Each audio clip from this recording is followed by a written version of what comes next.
Welcome to the Inside the Vertical Mind podcast, hosted by McGrath. Each episode focuses on a different psychological or social aspect of climbing. You won't hear about the latest hard sends by big-name climbers. You will hear from people more like you who have interesting stories and perspectives about climbing and what it means to be a climber. Hey, this is McGrath, and welcome to the Inside the Vertical Mind podcast. I'd like to give a big shout out to our sponsors, Trango Climbing Gear and Holds. They make incredible climbing gear that climbers trust. And whether it's indoor climbing, whether it's outdoor trad climbing, whether it's outdoor sport climbing, whether it's ice climbing, they got ropes and harnesses and shoes. And gosh, just go to trango.com. They have great stuff. And the crew with Fred Knapp over at Sharp End Publishing, who are a passionate group of publishers, and they just publish all kinds of guidebooks, and they publish Vertical Mind too, so you may want to go check that out. And that crew is so great. They've taken such good care of us. They take great care of all their authors and their customers, and they do everything they do out of a great passion for climbing. So welcome to this episode of the podcast. I think it was last summer, and I was doing a casting call for a docuseries, Inside the Vertical Mind. And I reached out to various people, and I saw some posts on, I think it was Facebook, by Selena Pang, who I have as a guest today. And what I really loved about her story is, just a great story I thought that people would really fall in love with and connect with. And also your vulnerability. I just loved your vulnerability in those posts. I just loved it. So when we started this podcast, you were one of the first people I was like, this would be really cool to have Selena. So thank you so much for being a part of the podcast. I'm so honored, so tickled, and very excited to be here. Yeah, so thanks for the opportunity. Excellent. Yeah. So first question, and I love to ask this to almost everybody. So how did you discover climbing? So about 30 years ago, I was an obsessive salsa dancer in LA. I used to salsa dance like 5 nights a week. One of my salsa dancing partner was a rock climber, and he kept saying, "Oh, you would really enjoy climbing. You should come climbing with me." And at that time, I used to smoke 2 packs of cigarettes a day. I think I had painted long nails, and I was like, "Oh no, I don't think so." I was athletic, but I was just heavily in love with salsa dancing. So kept turning it down. And then I think eventually I realized it was important to him. We eventually kind of started dating. It was important to him. He kept on bringing it up, and I was like, you know what, screw it, I'll just try it once. And so he took me to the climbing gym. I learned how to tie in, and I loved the movement, absolutely fell in love. And then the second time I went climbing was outside in Idlewild, and I remember going through all, because the approaches are pretty steep and long, or they were for me at that time. I remember going through the switchbacks, and because I was a heavy smoker, I would just be dry heaving, every 3 switchback. And this guy had, was like a mountain goat. So he would just scamper, and I would be getting sick. But then we did a long route, and I absolutely loved it. And that was it. That relationship didn't last, but my love affair with climbing has lasted 30 years. So it's been so good. So you're forever grateful for that person for introducing you to, even though it kind of came and went on its own, it'll always be there at that person who got you started. Oh, absolutely. And we're still friends. We still connect and climb. And I still connect and climb with a lot of the people that I started climbing with 30 years ago. A lot of them are injured or out of the game, or some of them have passed from accidents. So but yeah, we're the few of us that are still left doing it, we're a tight group. And then I have a huge community of other people that I climb with. So it's been so good. Yeah. That's excellent. Yeah, it's been great. So you get into climbing, and if you're like many, you get more and more into it. So it's becomes part of your exercise. It's part of your stress relief. So in those early days, what did climbing really mean to you, and why? Wow, it like just, for me, it just opened a world of really residing in my body, really loving my body. That was a huge part of it for me. I grew up in Japan where, you know, I was a tomboy, and everywhere I went, I felt like I was getting beaten down to try to conform to, you know, the Asian standard of what a beautiful woman should be. And everywhere I went is like, oh, you're too wild, you need to smile, and you're too fat, you know. And I've always been athletic, but they made me feel so bad about my body that, like, at the point I could move away, I moved. So graduated high school, I hightailed out of Japan. And then, you know, I mean, this is like 80s in Los Angeles. I went to college in LA. I went to USC. And it was a lot of just the whole, right, women in the home modeling scene and this, that, and the other. And climbing was the first time in my life where I was like, I freaking love my body and what it could do. It was so empowering.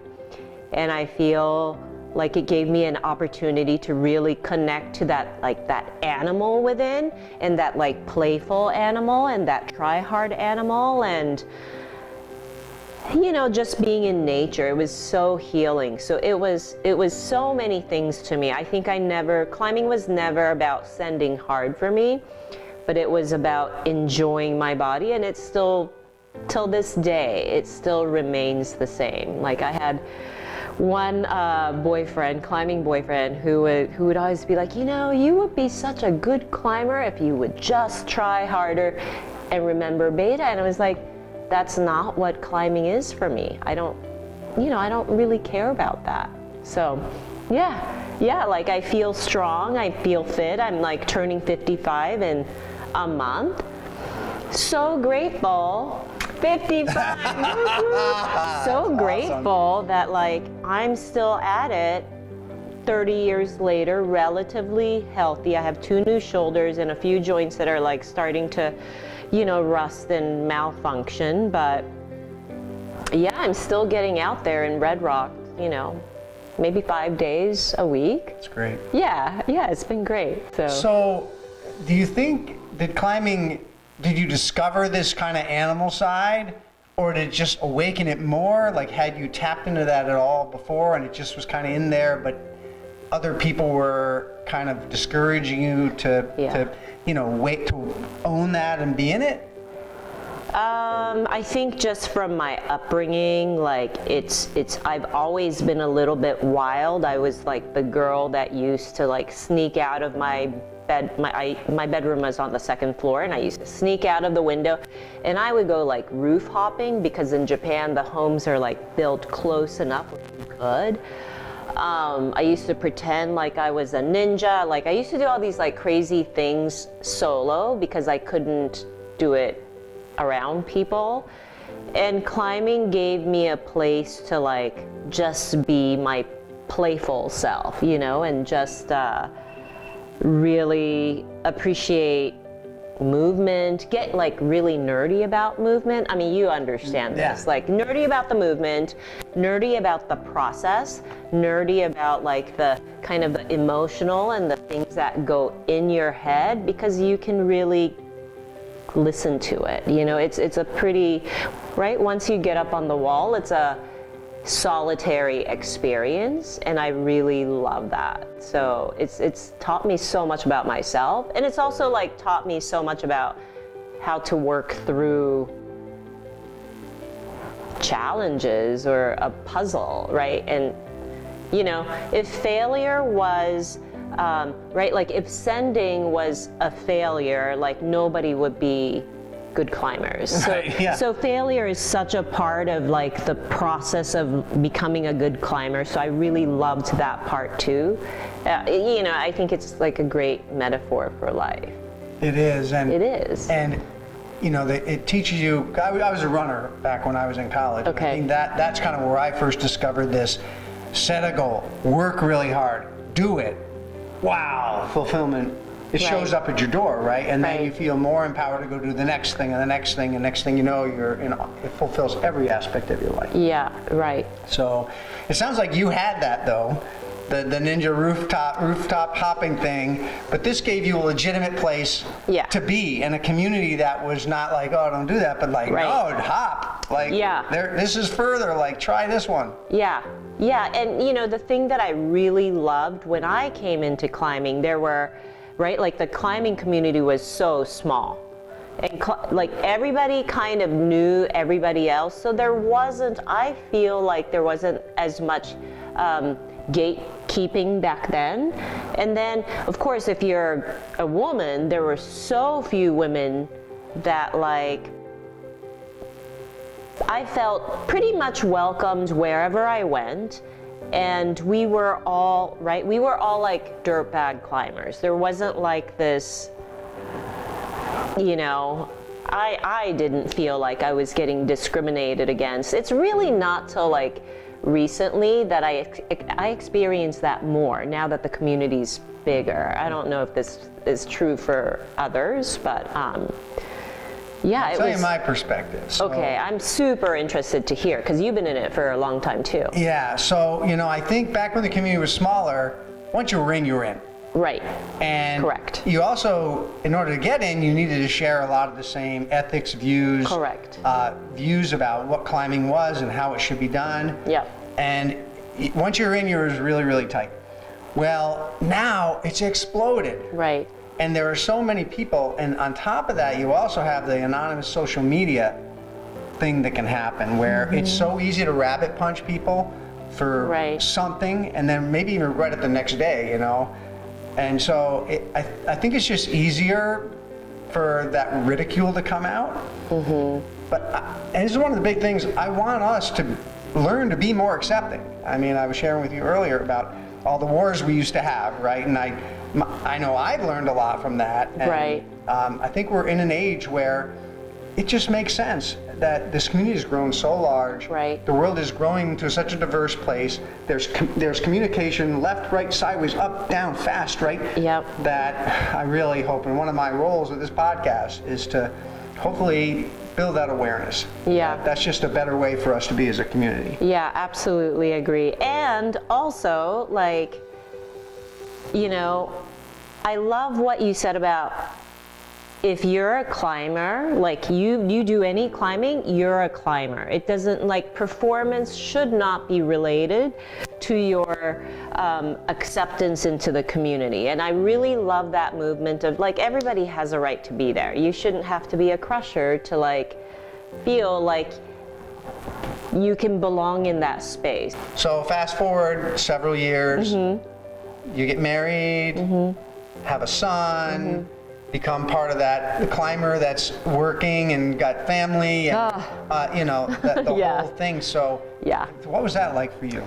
Oh man, so I'll start from the very beginning. So when I first became pregnant, I was so ill. Like, I had morning sickness for my entire pregnancy. So my days were spent sleeping, climbing, or swimming. Like, anything else, and I would just be like, kind of like throwing up and just sick. But when I was climbing, I was like, I could kind of keep it together. I think it was, a lot of it was like mental, right? You're so distracted that your body is operating on a different nervous system level. So I climbed throughout pregnancy, but at that time there were, I didn't really see, except for my climbing girlfriends, like, we saw no pregnant climbers. I used to get so much flack for climbing pregnant. And then I climbed all the way till, like, the day my water broke. I got back, like an idiot, I got back into climbing like a week or 10 days after I gave birth. And you know, the birth hormones do a crazy thing to your joints. They soften your joints. So then I injured my pubic symphysis and had massive problems after that. Well, the beautiful thing about pregnancy though, I do really feel like when you become, or when women become pregnant, they become the mama animal, right? So that natural wisdom really kicks in. If something didn't feel right, like, you would know. And I trusted that about myself. And motherhood is powerful that way, because that is the superpower that we get to tap into that I don't think men get the opportunity to. But, while my son was not moving and sleeping in his thing, it was actually pretty easy to climb. And then, once he started toddling, I was still bringing him into the gym. But at the time I was living in Austin, and I have like some funny stories, but I would, I nursed my son till like he was almost 3, and I would just like essentially nurse in the gym, and the gym owner kind of used to make I don't think he liked it. He's like, and my son used to call nursing abu. So the gym owner, affectionate, would be like, "Are you abuing in the middle of the rock gym again?" And I think he meant it as a joke, but it also wasn't a joke, right? Then came the years where like things get really tricky because your kid has homework and then they have activities and you really don't get to climb. So like I was squeezing 30-minute solo traverse sessions kind of during the lunch hours. You just like do what you can to try to stay in shape, but I think at some point it became too hard and I was like, you know what? I'm just gonna focus on like doing the kid thing for now. Like climbing will be there. Being a climber and being a parent, like it's just not easy, right? And then like pregnancy kind of changes your body and it changes your pelvic floor, and pelvic floor is mega important in any core tension type stuff. So, your body changes, you have no time to train. So you made the decision to kind of walk away for a bit? It's just the stress of climbing was just too great, given everything else? I think I quit climbing for about 5 years. I tried to hang on to it, and it was just not working out. I was like running myself ragged. It was getting to the point where it was not fair to my son for me to like drag him to the gym, have him do homework there, because for a while that was what I was trying, and he wasn't a climber at the time.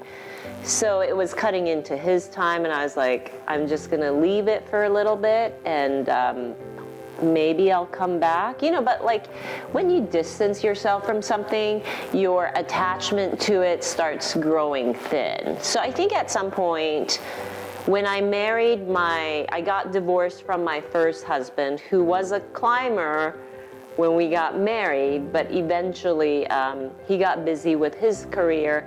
He stopped climbing. Our relationship kind of sadly deteriorated because we now kind of realize we have nothing in common.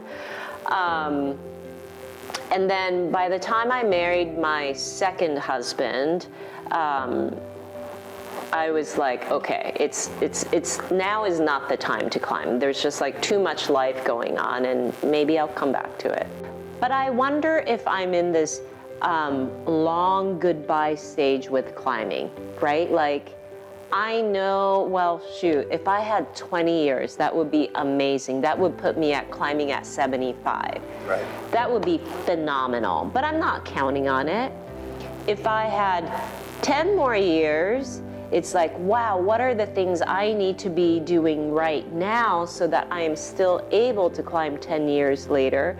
But if that isn't the case, and let's say my shoulders wear out again and I only have 5 more years, it's like I don't want to spend the time I have now, not having fun. Right. So to me, that's the thing with climbing. It's never been a place where I punish myself. it's always been a place of like playfulness, creativity, inspiration, connection with other people who also love, we share the love of climbing and the love of outdoors and the love of all the goofiness that happens when you're like camping or when you're epicing or you're like freezing your ass off and you're just like, wow, this is no fun, but here we are, like still at it. And we are in a long goodbye. Yeah, absolutely. Oh, that makes me so sad. Right? It's true, but it's like just getting. Goodbye. But anything we do to make it a longer goodbye. Yeah. Right. Yes. Correct. Yeah. So, because I spend like time every day stretching and because I've got some shoulder things and just like doing all the things, even if it's 10 minutes a day. Yes. Yeah. That buys you that time. So we are in the long goodbye. Yeah. But I think the mindset there is, I'm not going to dwell on that. I know it's going to, I know it. Right. It's a But it's like, what can I do today to have fun, to make it as long as possible? Yeah. And injury is tougher when you get older. Yeah. First book I ever wrote was titled 50 Athletes Over 50. Mm-hmm. And one of the things that they told me in the interviews I did was when they were younger, they would peak and then they would take time off, Right. And what I find, what they told me was their peaks aren't as high and their time away is less because it's so hard to claw back. Right. So it really changes nature, and recognizing that is an important part of wisdom. So you fast forward some more years, and your second husband becomes ill. Yes. And so tell me about that and kind of what transpired there and what role climbing played in that. So I quit, so I actually wasn't quite completely quit. Hadn't completely given up when I, was with my second husband, and I actually tried to make him climb a little bit, but he was built like a tank, and there was just no way his body was going to climb. And I thought, wow, like it's important for me to spend quality time with him doing what we can both enjoy. And I thought, okay, this is it. Like, I'm okay leaving climbing for now. He became really ill and he passed. At the same time, around the same time, I had breast cancer. So I was like taking care of him and trying to take care of myself. And when he passed, obviously I was like devastated. And there were days that I was like, I just don't even want to wake up. So I needed to find something, even if it was like a little thing that would be like, oh, okay, I have this to look forward to. And for me, that was climbing. So I got back into climbing in a gym, because like I was weak, I had cancer treatment. Like I still have, when I rejoined the gym, I still had like all these like radiation stickers on me. But it really helped keep my spirits up as I was like going through grief and like managing my little kid, and he was going through his grief. But here was this climbing community that had known me before any of this, that it was still around, like the same people were still around. So I kind of felt like I fell back into a really gentle, friendly community who just let me be. Like there were days when I would just like bouldering or climbing and I needed to cry, and they knew my story. And they gave me that space. Nobody was uncomfortable. Nobody questioned anything. It was a lovely place for me to land. Did climbing play a role in the kind of grieving process that you had? Oh, yeah. What role did it play? So my husband passed the day before Thanksgiving Day 2011. And every year, like, for Thanksgiving, since I would come here because I don't celebrate Thanksgiving, and for my son's father, Thanksgiving was a big part of their family tradition. So my son would always like be gone, and so I would come to Red Rock, and and just, I don't know if I could have, it felt at that time like I wouldn't survive the grief unless I was somehow in Red Rock, and it was like my place where I would just like go and sit on a rock and maybe spend like 5 hours just like sitting on a rock doing nothing. But that's how I've survived that grief. And grief never goes away. It changes in nature. Tips on grieving. I think you can't make it try to go away.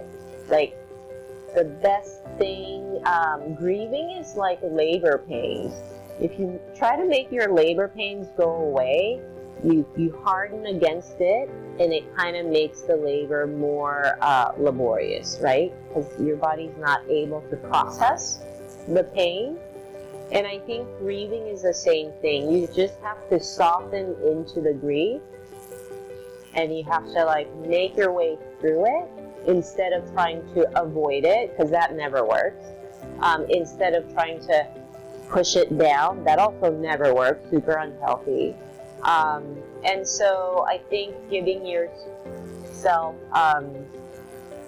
surrounding yourself with people who will be comfortable with your grief, I think that's so important. Like, and some people are not comfortable with that, right?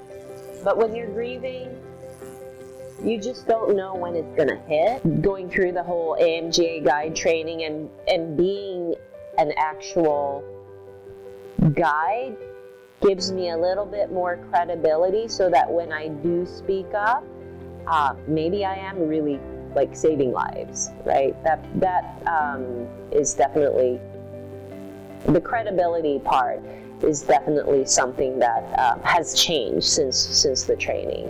And here's a tip. If someone offers you a suggestion, even if you're unsure if they know, just listen. Don't judge. Listen, right. Then you can make up your mind. And because sometimes you don't know what you don't know. You don't know what you don't know in climbing. They could be a really experienced person, or they could be fresh out of the gym. I don't know. Right. But just listen, put your ego aside, thank them, and then do what you feel is right. Yeah. Because at the end of the day, it's your responsibility. Yeah. So, learning is everybody's responsibility. Yeah. So what's been the most positive thing about the guide training experience and kind of going down that journey of being a guide? Most positive experience for me is like my self-education. That has been, I am like a much safer climber, and sometimes like when I'm doing sketchy stuff, that song that goes, time to do some sketchy shit, doo-dah, that like plays in my head, but that plays in my head way less these days because I don't allow myself, right, like I'm much more into risk mitigation, so that's super positive because like coming out of a fun day alive is like extremely important. But the other thing that has been really quite amazing is I find that the AMGA community and the people I've gotten to connect with who are members or instructor team members, all of that, they have been so generous, right? Like, all of this training is very expensive, so we all take take a lot of time practicing on each other and with each other, and the amount of time people volunteer to help someone who's learning has been really impressive, super impressive from everybody. That's great. Yeah, and on the flip side, there's this other flip side. So there's been a lot of movement with diversity, equity, and inclusion, right? In many companies and places, including the AMGA. and I've also heard comments like, oh, well, the AMGA is spending so much of their efforts and their time in things I don't believe in, which is like the BIPOC, the DEI work. So there's that part of it too, because they are busting through like the old model of, right, like, let's face it, like mountaineering and all of that was a very white male, pretty privileged activity, right? Absolutely. So I think the people who are not happy with that are really not happy with the inclusion in the DEI work that's going on, but we gotta change and evolve with the times. That's right. And this is the world that we're living in right now. Right. And we gotta learn how to embrace it. Yeah. I used to work for General Electric. I worked for Jack Welch, and he basically, whenever there was a big change come along, it was like, get on the bus or get off the bus. Yeah. And you're always way better off getting on the bus, recognizing kind of where you are, how you can best move the bus forward, rather than be standing in the bus stop, like wondering how you're going to get to where you're going. The bus is going to move forward, right? And so I think it's embracing the world as it is today. Right. Yeah. And I was at the AAC gala, was it like, I think 2 years ago, when Mark was presenting. Mark and Jordan Cannon were presenting, and so I attended one of their panels where they were talking about risk and how a mixed group makes a better risk decision, right? Because it's not like groupthink. And for that reason, like having a woman in the mix is important. We bring a little bit of a different perspective to, right? Like all information is kind of important, and how to read and use that is where the skill comes in. Right? I've seen that over and over again I was an engineering director in high tech for a number of years. Always the people, the group, the teams where you had the most diverse backgrounds, always were better. Like always made better decisions, always moved faster. Because, and they would say, they'd come and say, hey, this is the way we do this. Oh, I didn't know about that. So absolutely. I just think it's nothing but good. Yeah. Well, and in the guiding community, I think the ratio is still like 9 male guides to 1 female guide. So it's still quite low. But even with that, I have to say that I've had nothing but very positive experience. Yeah. And I feel like, there's been no time when, I have been really, really uncomfortable being like the only female guide, or, It's uncomfortable by nature just being like, right, few in numbers. Right. Well, you're always going to feel a little different, right? Right. That's, Like a funny thing is like let's say you're on a rock together. This happened in my advanced rock guide course, where during our, I think it was like our exam day, and we're supposed to be taking our examiner and our fellow examinee up some route, and as a man, if you wanted to go pee, you just turn around. Just right, nothing happens. You just turn around and like pee off a cliff. And so I remember I was like, gosh, I'm holding it, and it's like I'm finally like, to my examiner, I was like, I've got to pee, and like the 2 guys were like, okay, and it's like, no, I've got to pee, like turn around, like, right, like we can't go anywhere. We're like on a cliff. So it's stuff like that. Like they're funny and they're also not funny. They're like all very real. Funny in retrospect, probably, right? Yeah. But at the moment it was so not funny. Like right. awkward and like awkward. Weird, yeah. Like I don't know. Yeah. But in retrospect, it's like, oh God, I couldn't believe that. That was so funny. Yeah, and I think the real, like, the guys that have, like, these premium, super pro approaches to things, they're the ones that make the extra, hey, by the way, if you need to go, this is a great place to go, so let me give you some privacy. I mean, talk about a premium service. That is like, in Cliff terms, that in Cliff terms, that's like being at the Four Seasons or something like that, So I've learned a lot from, like, those experiences. Yeah. How about the biggest challenge in that journey? In my guiding journey? Yeah. Well, terrain for me was one, living in Austin, so I actually moved to Vegas to prepare for the advanced rock guide course.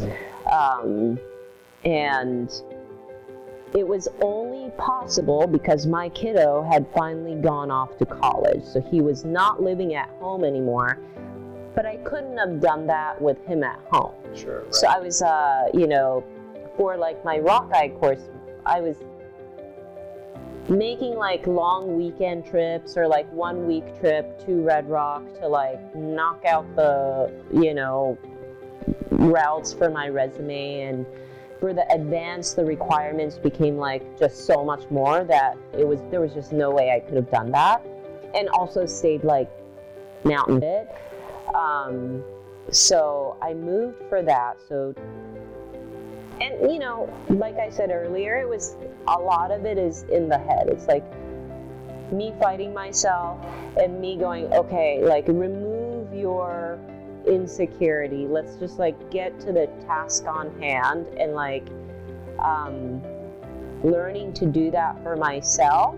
Like the more successful I was, the easier that became, but it's something I still struggle with. I still struggle with if people are disappointed when they see that they've been assigned a female Asian old guide.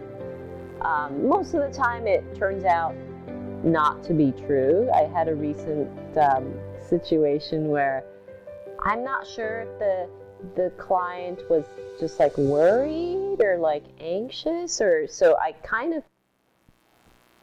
finally said, hey, look, like let me just take care of everything. Your job today is just to sit back and have fun and climb. And after I had that talk, it was like all good, right? But having to like do that, and I don't know if there was a better way to do that, like before we even got on the route. Like I'm still learning that, right? So here's a tip, and we talk about this in Vertical Mind. Mm-hmm. We find ourselves a lot of times projecting what other people think. Right. They're like, it's like you're never right. Yeah. You're never right. Oh, what is somebody going to think if I get and I struggle on this route, or what is somebody going to think if I do this, or what are they really thinking of me? And they're thinking what they're thinking, but you're seldom right. Right. And even trying that is like an insanity thing, right? So really, you almost got to think they're caught up in their own world, right? Right. We're all caught up in our own bubble. Right. They're probably not giving a hoot about you, honestly. Yeah. So that's a good point to remember. Just to remember that when you find yourself starting to project thoughts of what someone else might be thinking, hey, it's like a 0% chance of you being right. Right. And you're never going to know. So just like be in your bubble the same way that they're in their bubble. Yeah. And that's the most productive way to handle those thoughts that they're in all of our minds. So don't feel bad about having them. Right. Because everybody has them. Right. Yeah. And, on the flip side, I'm just pleasantly surprised that most of the time people are delighted, you know? Yeah. So they're delighted that they're getting a female guide, and so it's been, I'm new to guiding in Red Rock, but I'm not new to teaching climbing. I'm certainly not new to teaching, because I've been teaching yoga for like 20 years. But it's been a really good culmination of a lot of the things I've done, right? Like soft skills, learning to read people, learning to work with people's fears, or learning to connect with people's stories while we do those long ass hikes, because those hikes are much funner when you're hearing fun stories, or when you're sharing great stories with people, right? And you get an opportunity to like get to know someone really well. It's fun. Yeah. Right? It's fun. Like how golfers say, oh, like you learn a lot about that person by playing a round of golf with them, but I feel like climbing is way more intense than that. You can suss people out pretty fast. And you can see in all kinds of scenarios. Right. High stress, low stress. Right. Joy. Like you get to see a lot of spectrum of the human animal. In one day. In one day. Yeah. Yeah. You see him fresh, you get to see him tired, you get to see him hungry, you get to see him thirsty, you get to see him grumpy, you get to see him. So yeah, it's cool. Yeah. No, it's been great. How about the most surprising part of the guiding? Yeah.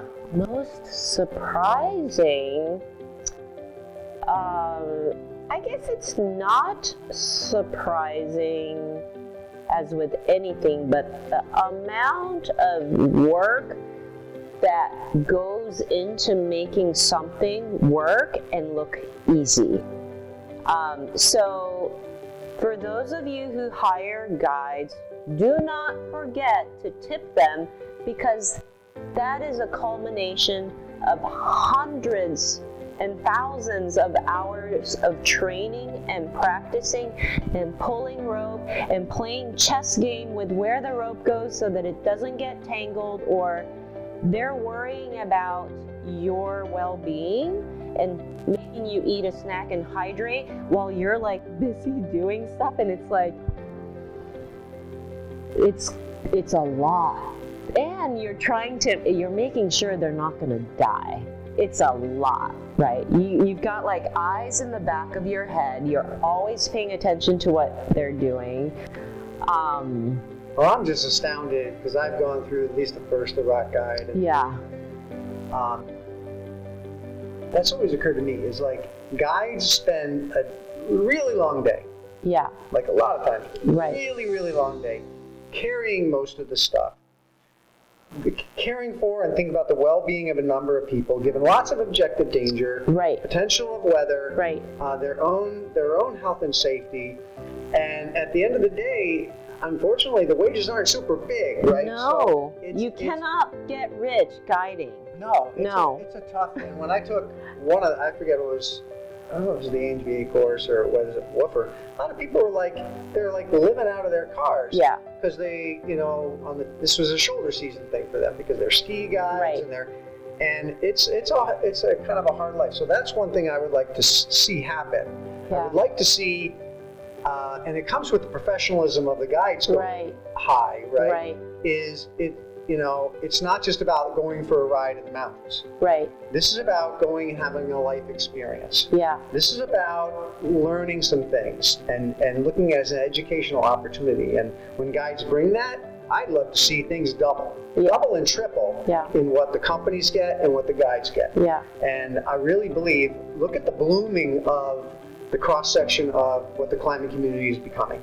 Mm-hmm. And I think that we as a climbing community and the people who would like to become climbers can probably afford it. It's just really justifying that price by the experience. So I would love to see us get there, because it breaks my heart to see people living in their cars. Yeah. And then when they get to be to the point where they want to raise a family or something, or want to have something else, it's like they have to go do something else. Right. I would love to be a part of moving that to a different place in any way that I possibly can.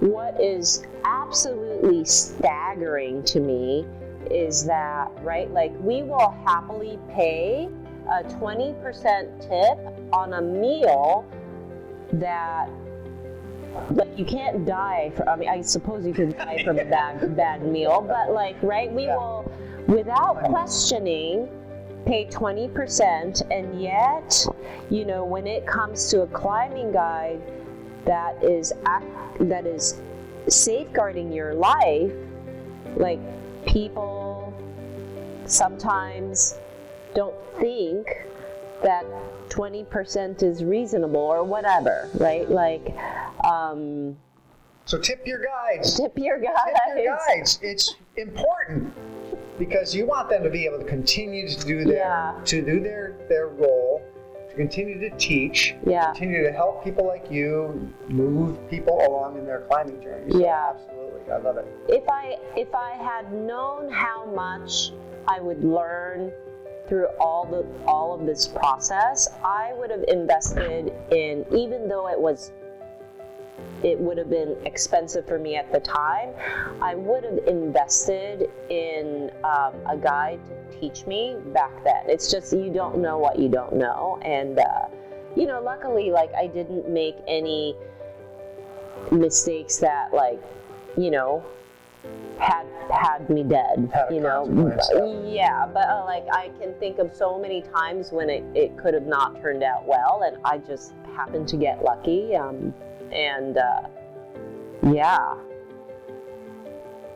So, how do people get in touch with you for the guide services, if they want to be guided by you or the guide service that you're associated with? So the best way is to get in touch with me through Instagram. I'm Selena -Pang. Actually, it's so bad. I don't know if I'm a Selena -Pang or Selena _Pang, but I'm on Instagram as Selena Pang. And then, here in Vegas, I'm with the mountain guys. And then, usually in the fall season, I do She Moves Mountain, Joshua Tree trips. So. Excellent. Yeah. So thank you so much. Oh, thank you so much. This was so fun. It was really, really fun. And I think there's a lot of people out there who are going to find some nuggets of things to help them in various aspects. And again, a big shout out to our sponsors, Triangle Climbing Gear and Holds. They make holds too for your woody if you have an indoor gym. If you're a gym owner, they make great holds. Also, all kinds of climbing gear, indoor, outdoor, gym, ice climbing, all kinds of stuff, Trango.com, and Fred Knapp and the team at Sharp End Publishing. Guidebooks. If you're going somewhere and you want to buy, so I got to say something. So, I buy guidebooks. Yes. Okay, there's many reasons you should buy guidebooks. Okay. For one, don't be that person looking at like an online thing like a mountain project and walking along and not being able to find stuff and having to ask somebody who actually bought a guidebook what route they're on, okay? Mm-hmm. So learn how to be, because they might not be there someday. Mm-hmm. So it helps you to be responsible. They really are so much better. Gunk's app is one that I think is great. It's like a guidebook. And the other reason is support your guidebook authors. They put in a ton of time. So much work for such a valuable thing. Yeah. So go buy the guidebooks. It does so much good for the community. It helps to support part of the community that's absolutely critical. And eventually those things are going to be online. But, the books, buy the guidebooks. That's all I can say. So Sharp End Publishing has all kinds of guidebooks. Vertical Mind, they also carry Vertical Mind. Fred Knapp and the team over there, just a great bunch of people. And this has been an absolute fun. So until next time, climb on. You've been listening to the Inside the Vertical Mind podcast, hosted by Don McGrath. We leave with a quote from Alex Lowe: "The best climber at the crag is the one having the most fun." Until next time, climb on.